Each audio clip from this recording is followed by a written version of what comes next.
Hello, you listen to another episode of The Fight Game on Sports Rap Radio, 1270 AM Detroit. I'm your host, Timothy McCain, alongside with my co-host, Anthony Jet Jackson, who won't be able to make the show today. But we got a lot of interesting topics to talk about today, from the Olympics to Clarissa Shields, Terrence Crawford, and so much more on The Fight Game on Sports Rap Radio.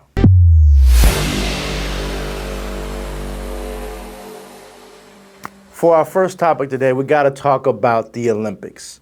Now, this is obviously the fight game, but I want to just, make a big shout out to Team USA all over the sport, from whether it be track and field, whether it be basketball, whether it be breakdancing. It doesn't matter. Like Team USA, we really showed out and showed up. Like what I saw from Sydney McLaughlin was amazing. What we saw from Noah Lyles was incredible. Sha'Carri Richardson, Gabby Thomas. I mean, the women in the Olympics were incredible. And then what we were able to see from, we all know, Steph Curry, the greatest shooter of all time. It just confirms a lot of things in the basketball world that Steph Curry is. I haven't seen something like that since Kobe. I know people are like, oh, what are you talking about? Yes, Steph Curry was doing something. From what I saw, Steph Curry was doing something amazing. And then obviously in the boxing world, we know that the controversy of a woman who was born a woman, she was born a woman, and we saw the controversies of the woman Khalif actually having to experience the discrimination of being considered a transgender when she wasn't a transgender. Matter of fact, Clarissa Shields, which is the greatest woman boxer of all time, one of the greatest boxers of all time, actually came out probably about 14, 15 days ago and said, I never even knew about a testing. Why is there a testing? I wasn't tested. Why was Khalif tested? These are some of the conversations that people need to, know and because look, if this woman was born a woman, then she should fight women. Men should fight men, women should fight women. Women should fight women, men should fight men, and transgenders should fight transgenders. And that's my stance on it. Just like what Clarissa Shields said in the boxing world. Yes, it's probably controversial, but it's about fairness. And Khalif was born a woman. Khalif was born a woman, and she deserved that gold medal. I don't care that her chromosomes or testosterone was more than what they would consider, other people's testosterone. She was born a woman. She should fight against women. The people who called her out and said those ridiculous things, they should be ashamed of themselves because she's a woman. It's period in the discussion. Shout out to what she did and the fact that she's standing up, because that's what it was. So, but another thing about the Olympics that kind of stood out to me was this. There might not be a potential for a boxing Olympics in 28 in LA. Now, when I first heard this, without doing any research, I was like, what in the world is going on in the boxing world? Why isn't there going to be Olympics in 28? There's something wrong with the federation. There is something wrong with the boxing world. So I started doing research, and they were talking about governance and the issues of finance and things of this nature.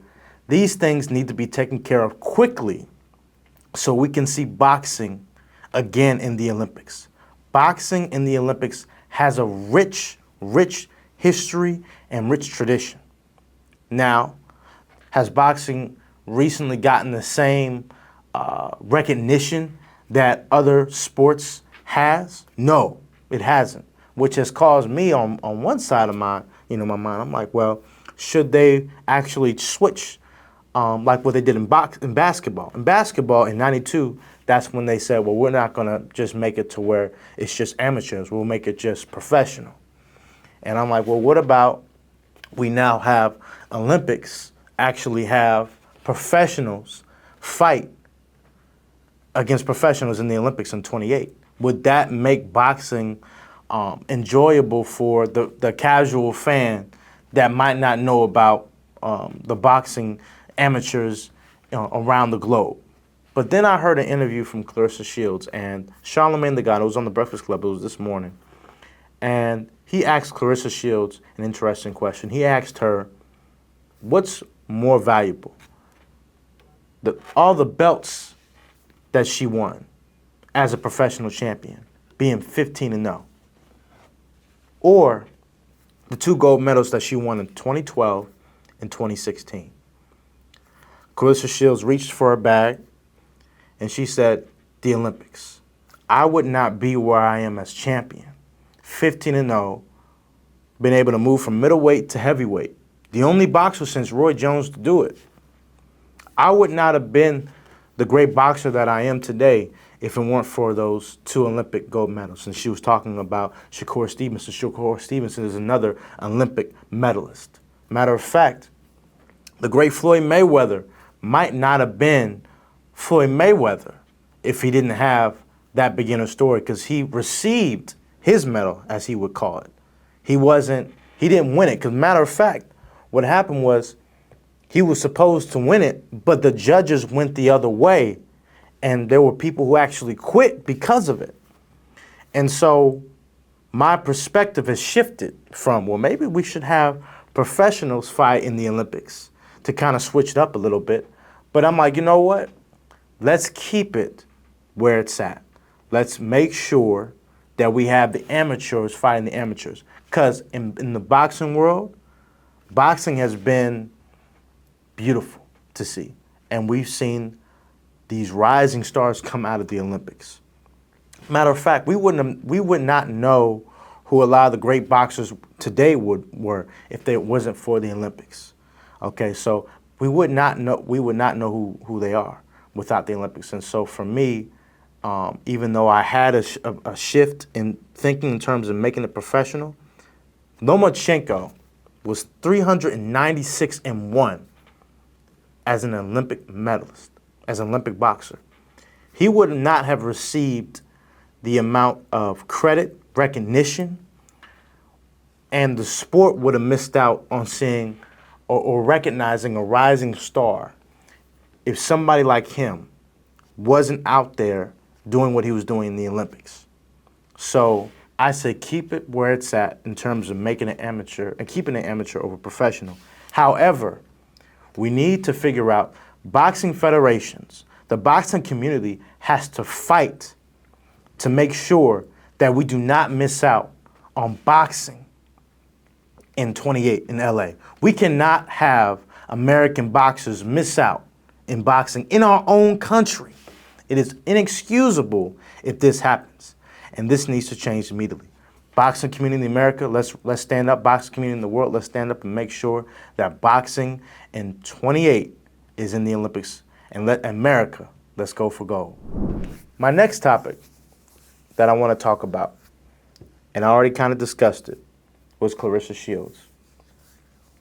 You know, Clarissa Shields is not only the GOAT, but she should be considered one of the greatest boxers of all time. Yes, she's only 15-0. Yes, people would say, well, yeah, she's great, but where are the ticket prices? Where are the sales? Look, she's got $1 million purse. She's got $1 million purse. She's got a movie about her life.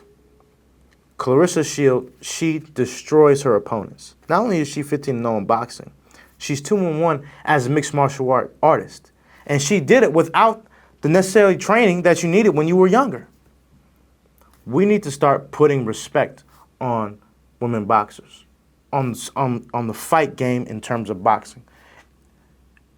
Why is it that Ronda Rousey can get the credit for being a pioneer, but Clarissa Shields can't get the credit for being a pioneer? Why isn't she getting the recognition like an Alicia Baumgartner would have? If Alicia Baumgartner were in the same position that Clarissa Shields were in, would she be more considered than Clarissa Shields? See, these are the things that we have to ask ourselves Why are we not covering and promoting our boxers? Same thing happened to Terrence Crawford. You know, it took a long time for people to actually respect Terrence Crawford. In the same boxing organization he was a part of, Top Rank, they have Vasyl Lomachenko, which I just praised, 396 wins, 1 loss. Under that same organization, they would not promote Terrence Crawford the same way they promoted Vasyl Lomachenko. So why are we not making sure that we're buying tickets to see Claressa Shields? And matter of fact, next Claressa Shields fight, I'm going to show up. I'm going to show up and I'm going to pay for a ticket because I want to see the sister win. Because the sister is knocking people out. You're talking about middleweight to going to fight a heavyweight contender. And the first heavyweight, and this is a heavyweight champion she fought. A heavyweight champion. And she goes out and knocks her out in the second round. First fight. Put more respect on Claressa Shields' name.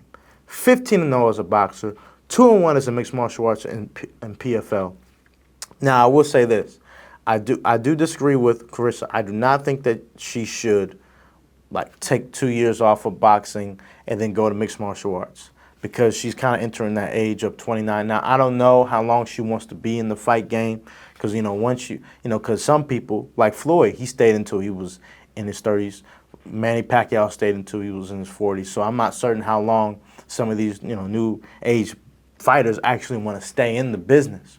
But what I want to say is shout out to Claressa Shields for being the GOAT, for being not only the GOAT, but being one of the greatest boxers of all time. She's going to be eventually on my top 10 list. I don't care. She'll be on my top 10 greatest list of boxers of all time just because of what she's doing. And I don't care what anyone has to say about it because she's doing something that only Roy Jones Jr. has done in boxing. So shout out to Claressa Shields. The next topic that I want to talk about is the rumor of Jon Jones retiring. Now, for the people who don't know, which if you're a fight fan, you know who Jon Jones is. But for the people who don't know, Jon Jones is the greatest mixed martial artist of all time, the greatest UFC fighter of all time, a black American who technically never lost a fight, technically. Jon Bones Jones was a man who could have been the face of the UFC, could have been the face before Ronda Rousey, could have been the face before a lot of great fighters, including Conor McGregor. But ultimately, we saw some of the issues, some of the personal issues, some of the steroid issues, him losing out his Nike deal. He was actually going to be the first UFC fighter with the Nike deal. That was Jon Bones Jones. Jon Bones Jones was someone who, when people think about black fighters, could have been the Muhammad Ali of mixed martial arts. No, he wasn't the political activist or fighting for his people that Muhammad Ali was, but the way that he performed in the octagon was Ali-like. The way that he dominated his opponents, the way that he would maneuver his body and he use Brazilian jiu-jitsu, and the way that he would fight was unlike anything fight fans across the world had seen. I want people to truly understand that if this is the final year of Jon Bones Jones fighting in the UFC, then you are literally witnessing the end of the greatest ever. Despite the flaws, despite the things that he's done to himself, Jon Bones Jones remained powerful as a real champion, as a legitimate champion. Someone that when you look at him and you're seeing, there's nothing like that. And so I wanted this part to really just highlight and just, say, just as a fan, just to say Jon Bones Jones was just next level. And hearing that he might retire in 24, as a fan is very bittersweet because you recognize the fighter is 37 years old, but you also recognize the greatness of who John Bones Jones is. I mean, look at the man's resume. I mean, let's talk about it. John Bones Jones, 37 years old, from New York, 27 and one loss, but that loss was by disqualification because he really won that fight. He was the youngest champion in UFC history at 23 years old. He defeated great fighters like Daniel Cormier, Saint Perot, and my personal favorite, Rampage Jackson. We're talking about someone whose fighting style, with the roundhouse kicks, the front kicks, the punches, was just amazing. And so I just want to end that part by saying there's nothing like it. There's nothing like John Bones Jones, and I'm going to miss seeing John Bones Jones in the octagon. The next segment is going to be me interviewing Lorenzo Hunt, another bare knuckle fighting champion. Please enjoy this interview as you get to hear from Lorenzo Hunt, who is a star in bare knuckle fighting.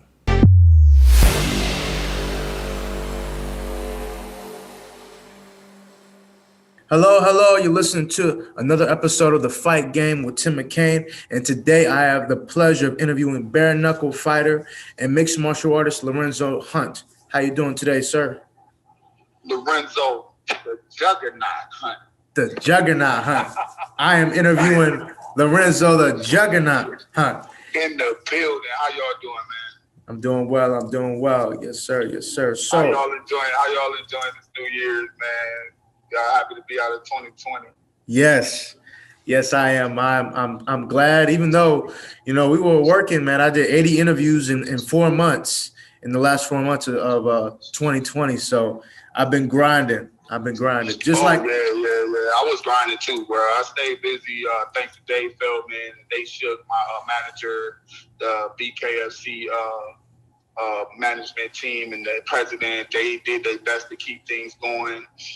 They actually have a BKFC app just because it was so hard to secure venues and to do different things that they kept us fighting. Even if they had to do minimum crowds and stuff like that, you can log on to the BKFC app and watch our fights anywhere in the world. It's called BKTV. And you can put in a promo code and ask for the Juggernaut. You can watch all the fights. It's actually pretty awesome. Yes, sir. You heard it there, folks. You heard it there first. So when did your love for the fight game begin? My love for the fight game began with my father. My father was a very militant, very martial artist, and he was a disciplinarian. He stayed like right by our side through hell and high water. And he taught us basically how to walk and talk and how to be men and how to protect ourselves. My father, he took a real special interest in me. I was little and light skinned and people picked on me and he made me strong. He knew that it would be rough for me. And so he did everything he could to make me stronger than everybody else. And it worked. Yes, sir. Well, now you kind of mentioned it too. You kind of mentioned something I was going to ask, which was in your previous interview you did with Must Love MMA. You talked about how you have to be a psychopath. You have to be a savage in the ring, in the octagon. Does that savagery come based on you just being in the octagon, or is it something that you were born with? Well, people misuse those terms, and I really don't like the common use of the term savage and even my use of the term psychopath. If you really read into what I was saying that you have to disassociate yourself from the task at hand. And that's a trait, that's a common trait of a psychopath, a dissociative disorder. Like, I'm at work and I'm working and it looks crazy to you, but it's not to me. It's a normal thing to me. It's like shooting a basketball or making a burger at McDonald's. I'm in a cage. I'm not scared. I'm not crazy. It looks crazy, but it's not to me. And that's the point that I was trying to make, that there's a job that has to be done, and you have to do it unemotionally, unapologetically, and you have to take care of that business as if you are a psychopath. I got you. And so, how long did it take you as a fighter to disassociate yourself? Did you always? Yeah. So I don't know, but I do know that there were times when I used rage as fuel and I used anger as fuel, and it burned out. I didn't figure out how to disassociate myself from my skills and my rage and my anger until I started to teach. I have a wonderful student named Isaiah Washington out of St. Augustine, Florida. I spent the majority of my time learning how to teach him. And as I began to be a teacher, I figured out that, hey, I can't rely on rage to make these moves. I can't rely on anger to put myself in this proper position to be able to come out with a win.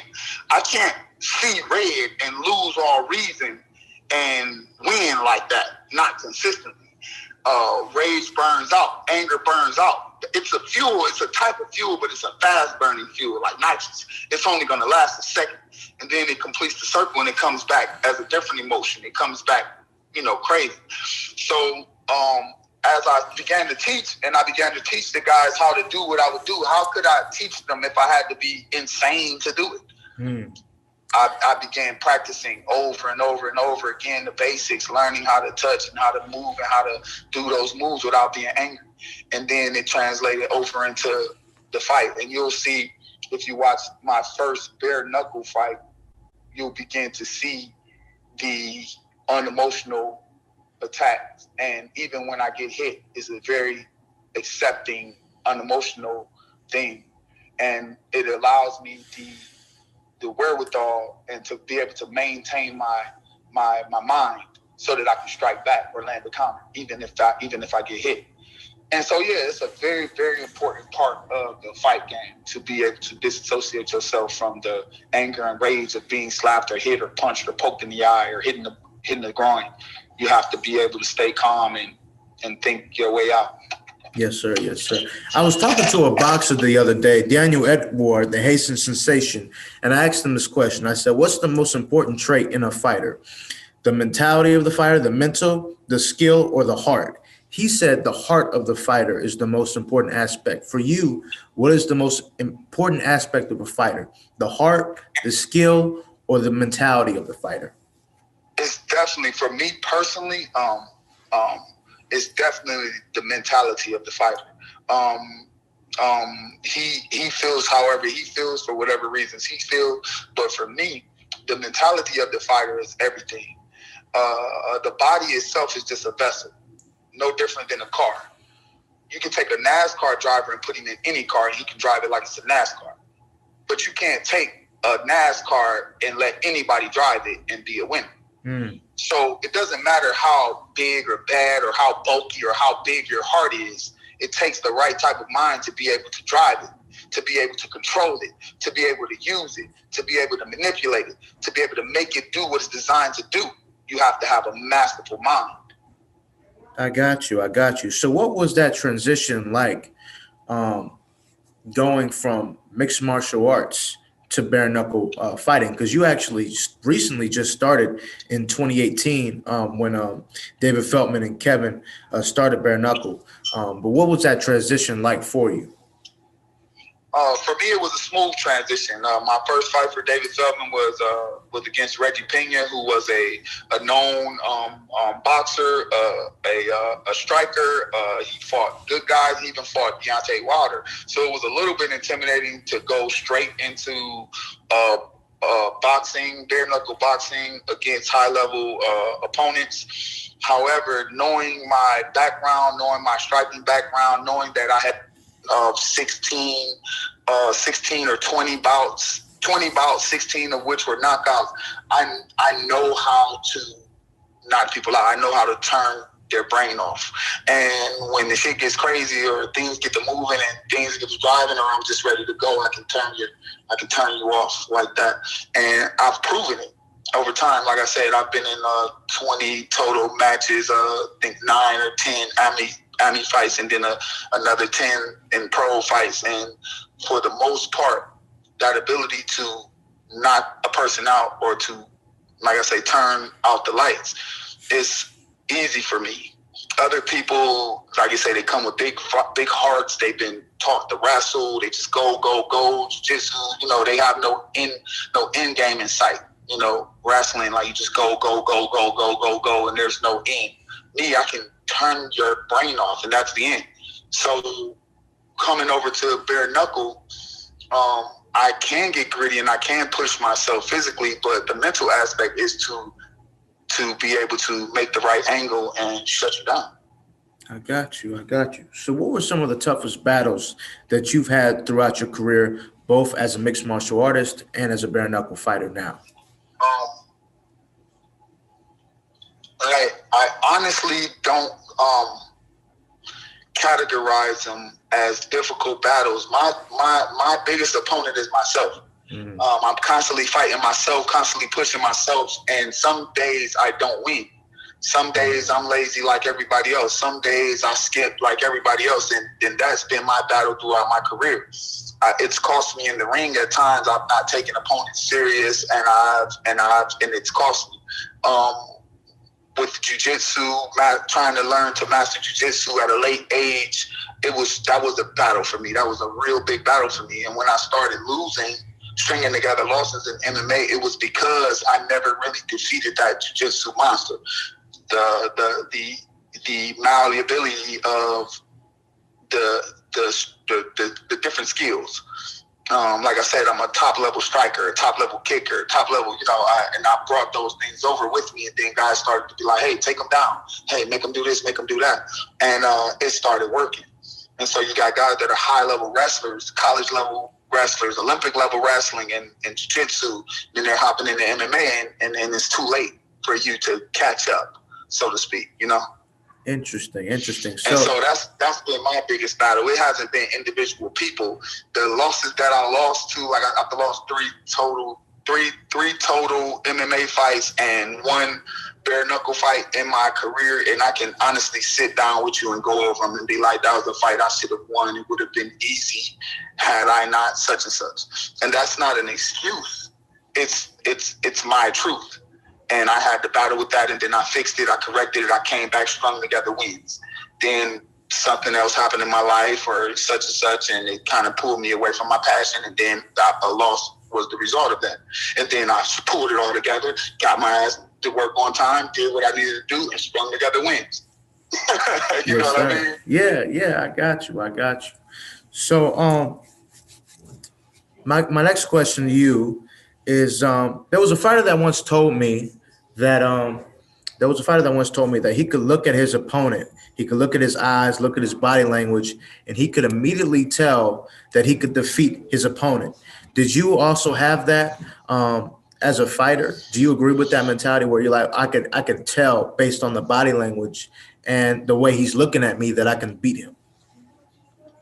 Well, there's always an aspect of uncontrollability when it comes to a fight. And that's why people like fights, because no matter what the numbers are, no matter what the copy box numbers are, no matter who the favorite is, there's always this wild chance that you could lose.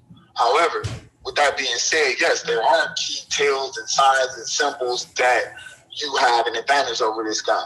You know what I mean? One of the things with, I'll give you an example. When I fought Rex Pena, he walked funny. He walked with his feet cocked sideways, which kind of means he never figured out that his toes were his balance. He's walking and it's like he needs a wheel alignment. You know what I mean? He's walking with toes going in two different directions.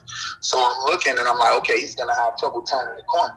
Now that turned into a distinct advantage to me during the fight, because as long as we were fighting straight up, straight ahead, he was good. But whenever I would turn, he would have trouble catching up. There you go. So I'm not saying that caused me to win or that would instantly create a win for me, but it does give me an advantage of something I need to think about, or something other people should be thinking about when they walk onto the in the ring, or when they get in there. You know, you should be looking at your tails and your weaknesses.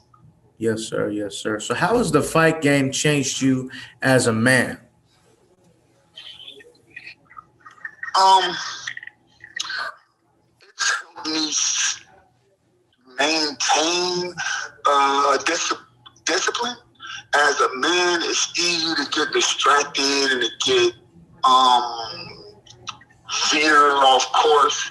You got so much garbage going on in the world, so much garbage music, so much garbage on TV, so many emotional people and pulling you here and pulling you there, so much peer pressure and all this nonsense.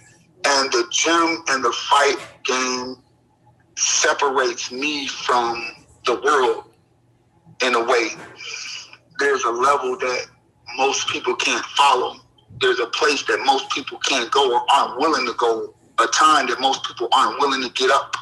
And I'm up at those times.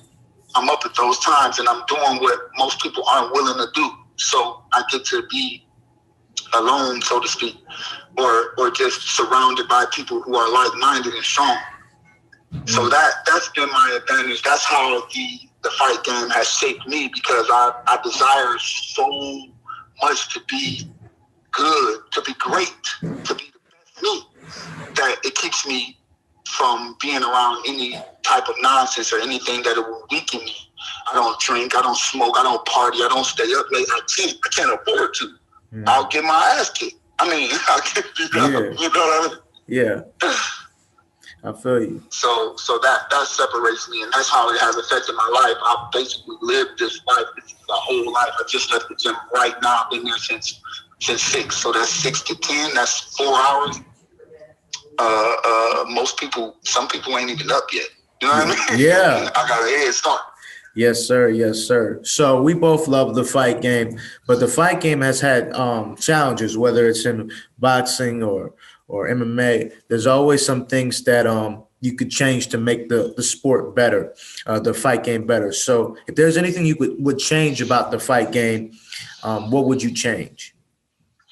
I changed the pay scale. This is a hazardous job. And with most hazardous jobs, there's a serious consideration for hazard pay. You know what I mean? It's a very hazardous job, and it grinds up a lot of people. Like I said, when it comes to medical, when it comes to pay, when it comes to, things like that, I believe that there should be a governing body that pushes to make sure that the fighters are being taken care of. You know what I mean? And with that being said, also as amateur fighters and as people get into the fight game, I believe there should be some sort of psych qualifications, or you should make sure that the people who are choosing to fight and that you're putting in there to fight as a promoter, you should make sure they're sound mind, mental state, not just body. Because remember, I told you the mind is more important than the body. So a guy can come and be physically capable of fighting, but is he mentally capable of fighting? That's very important. And then also I like to put on the promoters who put on the shows, especially the amateur shows. You got guys who are fighting for free. It's not like college. You play college football and you got a free education. When you went to NFL, you still have if you didn't go to the NFL, you still have a degree. As an amateur fighter, if you don't turn pro, you get nothing. You wasted your life. You didn't get paid anything for the amateur fight if you're doing it legally. And so when you opt out or don't become a pro, who looks after you? Who does anything for you? Not only that, those same promoters who made money putting on amateur shows, when you turn pro, they turn their back on you. They make their money in amateur fights. They don't sponsor you throughout your career. They don't push you as a one of their guys. I was the champ in 4 different I was the champ in 4 different promotions. 205, 185 on the cross. And there's not one, maybe one WCFL, he'll still hit me up and sponsor me from time to time. But I think that if I was the champ in your amateur promotion and you made money off of me for free, you should at least have a vested interest in my pro career.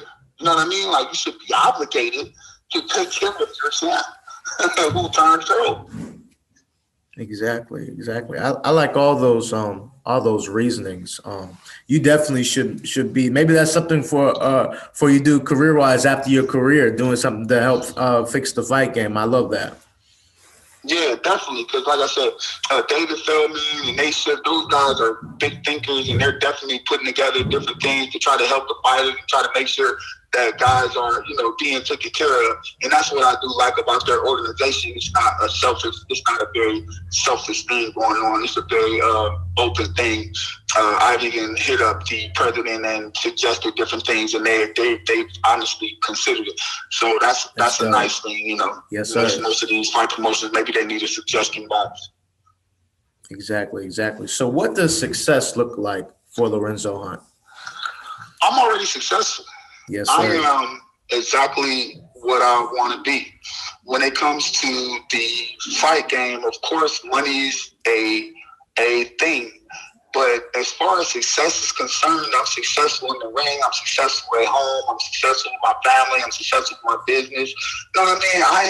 I am pushing the fight game and my profession. It helps me stay focused and stay goal oriented.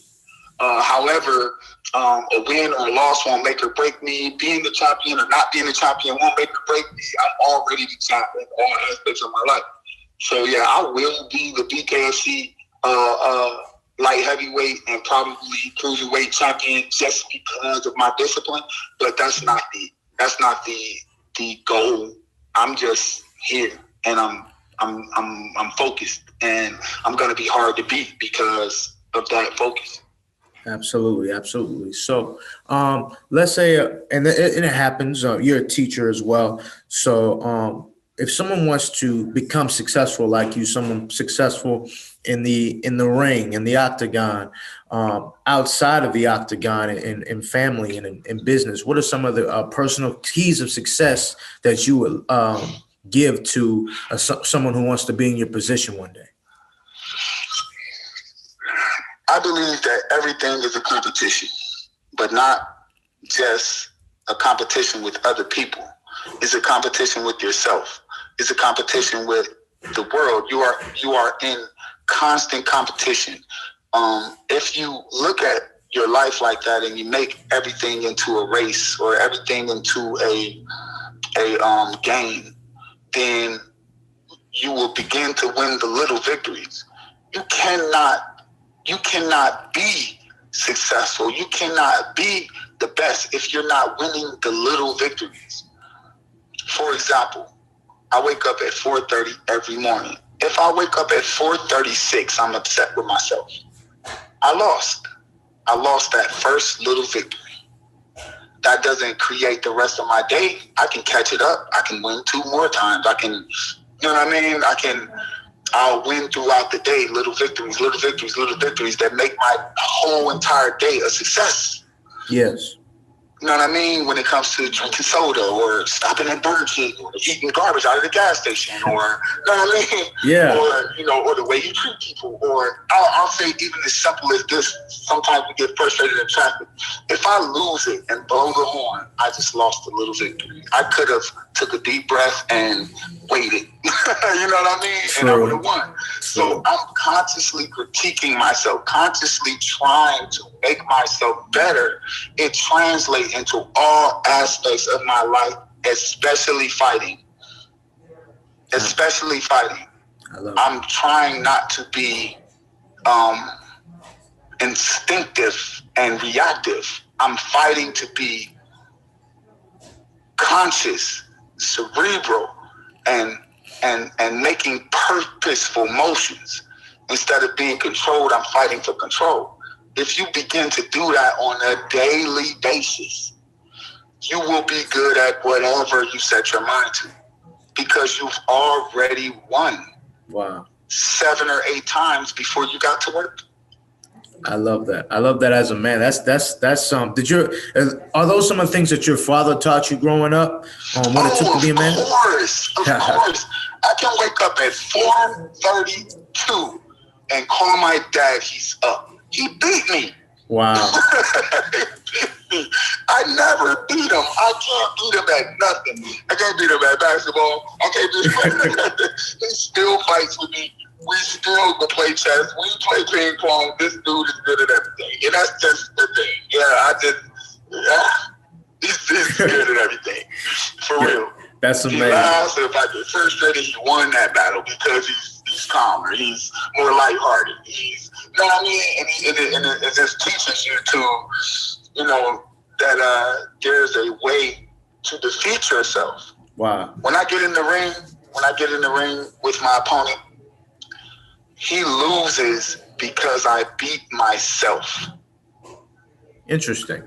He can't beat me because I beat myself. Mm. I won already. You're your toughest opponent. Yeah. You are your toughest opponent. I love it. Yeah. If I look across the ring and see myself, oh, now that's a fight. But I've been fighting that fight every day. Wow. That's a key to success right there. Always improve. Your worst enemy is yourself. If you beat yourself, everything else is cake. Everything else is cake. It's cake. Look at shit. I just had a brain fart. The guy that plays for Golden State, the one that shoots jumpers like Stephen Curry. Oh my God. How is that? Listen, he shot 105. Yes. 3-pointers straight. Yes, sir. Yes, sir. This dude must have a basketball court in his bedroom. Yes. He's got a basketball court in his kitchen. He must have a basketball court in his basement. There must be another basketball court in his driveway, one in the garage. All he does is shoot. Exactly. And if you care that much about anything, if you are that passionate about anything, I wouldn't try you. I love that. Yes, sir. I wouldn't try you. No, sir. Yes, sir. Yes, sir. So you have an upcoming fight, February 5th, I believe, and you talked about how you plan on retiring your opponent. How do you see yourself visually winning the fight? Like I said, it's not about my opponent. My opponent is 2 arms, 2 legs, and a head. But I have woke up every day and created a mission to be the best possible me. Mm. When I do that to myself, when we get in the ring, we are not just fighting each other. It's a fight to prove every time that I woke up and you didn't, every time that you went out drinking and I didn't, every time that you ate nachos and I didn't, every time you ordered pizza and I didn't, every time I went for a 7-mile run and you didn't, wow. Every time I was at the gym and you weren't. Mm. You can't beat me at basketball, baseball, tennis. You can't beat me at chess, swimming. You can't beat me. If you can't beat me, you can't beat me. And that's how I approach it. So when I come to the ring, there will be such a skill gap that my opponent will have no choice but to say, this is not the life for me anymore. Wow. Because you spent your time doing something else, and it's going to show in the ring. So whatever you were doing when you should have been training, go back and do it. That's your life. That's your job. That's what you're good at. Go be good at that. Retire from fighting. Wow. I love that. So where can people follow you? Everybody watching this, please follow Lorenzo Hunt.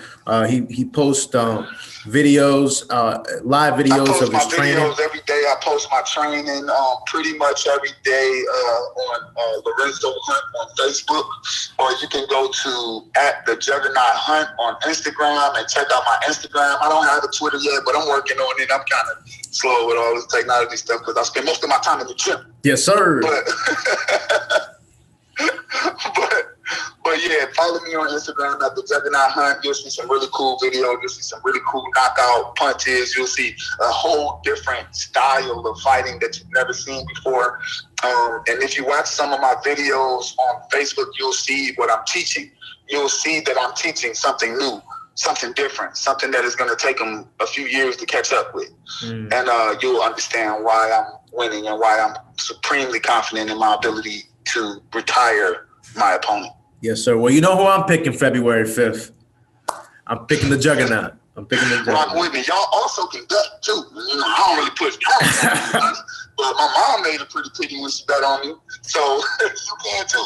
If you go to betonline.ag, you can drop a bet on there. Bet on your guy, man, and make some money. Yes, sir. Yes, sir. Thank you very much for your time, Lorenzo. You have a blessed day. I appreciate you guys. Anytime, man. Hit me up. Yes, sir. My last and final topic for this episode today is Terence Crawford. Terence Crawford versus Canelo Alvarez. Now, recently, Terence Crawford fought against Matt Remove. If I get that name wrong, I apologize. And a lot of people were like, well, we saw some weakness in that fight, you know. We saw some weakness. We saw Terence Crawford. He seemed to not be able to take the body shots well. Well, look, the person who was fighting against, the man who was fighting against, he is an awkward fighter. And just because someone has only 10 fights doesn't mean they are not a standout performer. The man he fought against is a standout boxer. But because of Terence Crawford's age, this fight with Canelo, and Canelo's age as well, this fight needs to happen sooner than later. I want this fight to happen sometime either in December or sometime early in 2025, because as great as Terence Crawford has been and is, how much more does Terence Crawford have left in the tank? How much more does Terence Crawford have to be the greatest in the world? Because right now, in my opinion, he's hands down the greatest boxer in the world. The question is, how long will he keep it up? A fight against Canelo Alvarez, who was at one time the pound-for-pound king in boxing, okay? This would stamp Terence Crawford as being the best boxer in boxing since Floyd Mayweather. People were looking for a guy. Who was the guy that was the next man up after the greatest one of the greatest boxers of all time? In his opinion, TBE, the best ever. In my opinion, the best ever. That's what people would say about Terence Crawford. He is the next man up if he can beat Canelo Alvarez, because Canelo Alvarez was the only guy who, you know, people were like, who could potentially have beaten Mayweather? There's really only two boxers who I think could potentially have beaten Mayweather, prime for prime, Canelo or Terence Crawford. Seeing the fight between these two would, in my opinion, legitimize who's the second best boxer in the past 20 years outside of Roy Jones Jr. Because obviously Roy Jones Jr. is a league of his own. But we're gonna exclude Roy Jones Jr. from this conversation. But in terms of Floyd Mayweather, Canelo Alvarez, Terence Crawford, who is the second man up to Floyd? When these two fight, we'll have those questions. That's all for Sports Rap. That's all for the Fight Game on Sports Rap Radio. Till next time.